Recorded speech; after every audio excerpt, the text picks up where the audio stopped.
தமிழ்நாடு அரசியல் களம் சூடு பிடிக்க ஆரம்பிச்சிருக்கு நண்பர்களே.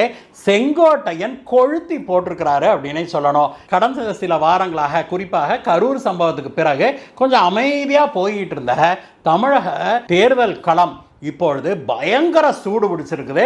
குறிப்பாக செங்கோட்டையன் அவர்கள் அதிமுகவிலிருந்து கட்சி தாவி இப்பொழுது திரு விஜய் அவர்களுடைய கட்சியான தாவேகாக்கு போனார் இல்லையா, இது அரசியல் களத்தை மீண்டும் பயங்கரமா பத்திக்க வச்சிருக்குது அப்படிங்கிறத பார்க்கிறோம். செங்கோட்டையன் அவர்கள் அதிமுகவிலிருந்து போனதுனால எங்களுக்கெல்லாம் ஒரு பெரிய பாதிப்பு இல்லை அப்படின்னு அதிமுக காரங்க திருப்பி திருப்பி சொல்லிட்டு வந்தாலுமே கூட அவங்க சொல்றதுல உண்மை இல்லாம இல்லை அப்படின்னு நேற்றைய தினம் திரு எடப்பாடி பழனிசாமி அவர்கள் நிரூபிச்சிருக்கிறாரு. நேற்றைய தினம் தன்னுடைய 2வது கட்ட சுற்றுப்பயணத்தை தொடங்கினாரு எடப்பாடியார் அவர்கள். அது எங்கிருந்து தொடங்கினார் தெரியுமா? செங்கோட்டையனுடைய ஹோம் பேஸான கோபிச்செட்டிபாளையத்திலிருந்து தொடங்கி இருக்கிறார் நண்பர்களே. கோபிச்செட்டிபாளையம் அதிமுகவுடைய கோட்டைன்னு நமக்கு தெரியும். செங்கோட்டையன் அவர்கள் அதிமுகவிலிருந்து விலகி தாவேகாவுக்கு போன போது கூடவே கோபிச்செட்டிபாளையத்தில் இருக்க பல ஆபீஸ் பேரர்ஸ் ஏடிஎம்கே இருந்து அப்படியே கொத்தா கூட்டிட்டு போயிட்டாரு அப்படிங்கிறத பார்க்கிறோம். அப்படி இருந்தும் கூட நேற்றைய தினம் பாருங்க, எடப்பாடியார் அவர்களுக்கு பயங்கரமான கூட்டம்.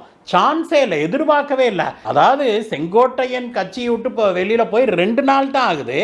ஆனால் அதற்குள்ளாக எடப்பாடியார் அவர்கள் நடத்திய அந்த கூட்டத்துக்கும் ஊர்வலத்துக்கும் என்ன மாதிரியான ரெஸ்பான்ஸ், இது கண்டிப்பாக திரு செங்கோட்டையன் அவர்களுக்கு வைத்த கலக்கி இருக்கும் அப்படிங்கிறதா உண்மை. செங்கோட்டையன் அவர்களுடைய ஹோம் பேஸான கோபிச்செட்டிபாளையத்தில் செங்கோட்டையன் அவர்களைவே வச்சு செஞ்சாரு திரு எடப்பாடி பழனிசாமி அவர்கள். மேலும் அவர் ஒடுக்கப்பட்ட மக்களுக்கும் ஆதி திராவிடர்களுக்கும் தாங்க என்னென்ன நலத்திட்டங்களை கொண்டு வர்றோம் அப்படின்னு சொல்லி அவர் சொன்னதுக்கு சரியான ரெஸ்பான்ஸ் நண்பர்களே. அவர் என்ன சொன்னார் அப்படின்னு நீங்களே கேட்டுட்டு வாங்க. அதே போல இந்த நம்முடைய பட்டியலின மக்கள், ஆதிராட மக்கள், அருந்தின மக்கள், அந்த மக்களுக்கு வீடு இல்லாத மக்களுக்கு பல லட்சம் மதிப்புள்ள அற்புதமான காங்கிரீட் வீடு கட்டி கொடுக்க கூடும். அது மட்டுமல்ல, அவள் வயது வந்தவர்கள் தனி குடித்தனம் போகின்ற பொழுது அவர் வாரிசுகளுக்கு வீடு இல்லாம இருக்குது.